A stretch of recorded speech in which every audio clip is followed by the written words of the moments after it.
Welcome Judiciary Aspirant. This is the Pahuja Law Academy. My name is Gyanand Pandey. आज एक बार फिर आप लोगों के लिए एक महत्वपूर्ण जजमेंट को लेकर प्रेजेंट हुआ हूं जो माननीय सुप्रीम कोर्ट का है और काफी लेटेस्ट है। ये मई 2024 का जजमेंट है।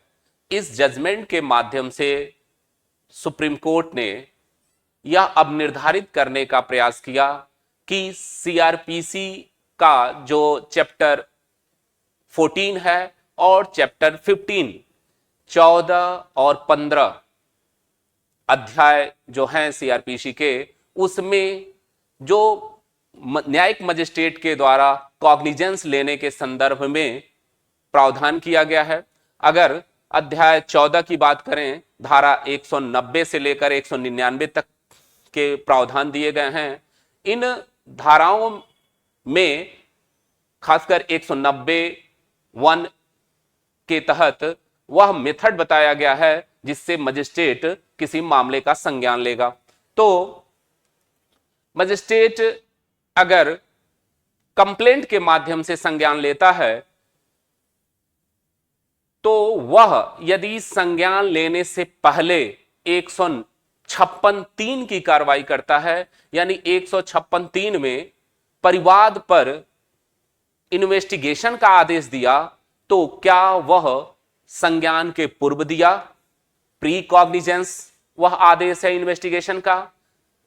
और दूसरा इसी से सिमिलर प्रोविजन चैप्टर 15 में है जो धारा 200 से लेकर 204 तक में दिए गए हैं कि अगर मजिस्ट्रेट के समक्ष परिवाद संस्थित किया गया तो अगर 200 की कार्रवाई करते हुए मजिस्ट्रेट इन्वेस्टिगेशन का आदेश देता है, 156(3) का आदेश देता है, तो क्या वह पोस्ट कॉग्निजेंस का आदेश माना जाएगा, यानी संज्ञान लेने के बाद का आदेश माना जाएगा।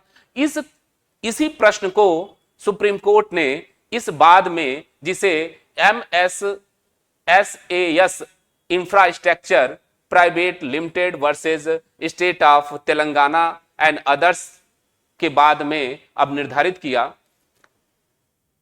इसके तहत सुप्रीम कोर्ट ने कहा कि यदि कंप्लेंट पर 190 के तहत संज्ञान लेने से पहले मजिस्ट्रेट 156(3) का आदेश देता है तो वह प्री कॉग्निजेंस माना जाएगा, यानी कॉग्निजेंस लेने से पहले का आदेश माना जाएगा इन्वेस्टिगेशन का। और यदि कंप्लेंट दाखिल हुआ और मजिस्ट्रेट ने संज्ञान लेते हुए 200 की कार्रवाई करते हुए इन्वेस्टिगेशन का आदेश देता है और 156(3) का आदेश देता है, तो वह प्री कॉग्निजेंस न मानकर पोस्ट कॉग्निजेंस माना जाएगा, यानी संज्ञान लेने के बाद का आदेश माना जाएगा इन्वेस्टिगेशन का। और इस केस में सुप्रीम कोर्ट ने यह अब निर्धारित किया कि यह न्यायालय के विवेक पर है कि वह 190(1)(a) के तहत संज्ञान लेने से पहले 156(3) के तहत इन्वेस्टिगेशन का आदेश दे, या वह अगर संज्ञान ले लेता है तो वह 200 धारा 200 से लेकर 204 तक, यानी 200 में और 201, 202, 203 में प्रक्रिया दी गई है कि उस दशा में 200 के तहत, धारा 200 के तहत सीआरपीसी के अगर वह इन्वेस्टिगेशन का आदेश देता है तो वह पोस्ट कॉग्निजेंस माना जाएगा, यानी संज्ञान लेने के बाद इन्वेस्टिगेशन का आदेश माना जाएगा। और यह न्यायालय के विवेक पर होगा कि वह किस प्रकार आदेश देता है। अक्सर आपके इंटरव्यू में यह क्वेश्चन पूछा जाएगा या पूछा जाता है कि 156(3) की जो कार्रवाई है मजिस्ट्रेट 190 के सब क्लास 1A के तहत अगर आदेश देता है तो वह कौन सा आदेश होगा, कॉग्निजेंस से पूर्व का आदेश होगा कि कॉग्निजेंस के बाद का होगा। कॉग्निजेंस का मतलब सीआरपीसी में कहीं कॉग्निजेंस को परिभाषित नहीं किया गया है, लेकिन कॉग्निजेंस को विभिन्न न्यायालयों के, सुप्रीम कोर्ट के वादों की सहायता से उसको परिभाषित किया गया। जैसे के चारी वर्सेस उत्तर प्रदेश के राज्य के बाद में सुप्रीम कोर्ट ने यह अब निर्धारित किया कि संज्ञान का तात्पर्य जुडिशियल माइंड को अप्लाई करते हुए यह देखना कि मामला कार्रवाई के योग्य है कि नहीं। अगर यही संज्ञान है, और संज्ञान लेने का मतलब यह नहीं है कि वह विचारण करने के लिए सक्षम हो गया। विचारण अलग चीज है, संज्ञान अलग चीज है।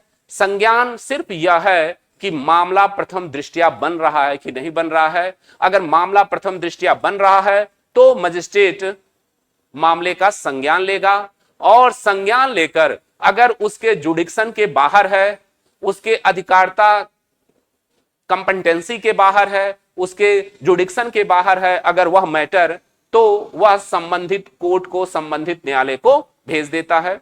और अगर वह सक्षम है उस मामले को सुनवाई करने के लिए तो संज्ञान के बाद सुनवाई करेगा। तो संज्ञान लेना और विचारण करना दोनों अलग अलग चीजें हैं। संज्ञान केवल प्रथम श्रेणी का मजिस्ट्रेट और द्वितीय श्रेणी का मजिस्ट्रेट, बशर्ते कि सीजीएम द्वारा, मुख्य न्यायिक मजिस्ट्रेट द्वारा प्राधिकृत किया गया हो, वही संज्ञान लेगा। तो संज्ञान केवल यही दो मजिस्ट्रेट लेते हैं सामान्यतः, और सेशन कोर्ट मामले का संज्ञान नहीं लेता, लेकिन वह विचारण करेगा। अगर मृत्यु आजीवन कारावास का मामला है तो उसमें विचारण का राइट सेशन कोर्ट को है। जैसा कि आप जानते हो कि धारा 225 से लेकर 237 में सत्र न्यायालय सत्र विचारण का प्रयोग करता है और उस मामले की सुनवाई करेगा। लेकिन संज्ञान सेशन कोर्ट नहीं लेता सामान्यतः, जनरली केवल उन्हीं मामलों पे संज्ञान लेगा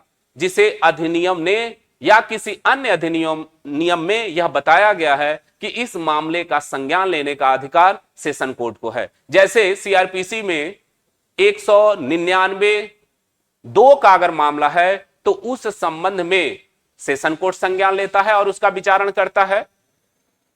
और यदि किसी अन्य अधिनियमों के माध्यम से, जैसे अगर एससी एसटी का मामला है तो उस मामले का संज्ञान सेशन कोर्ट लेगा, सत्र न्यायालय लेगा और उसका विचारण करेगा।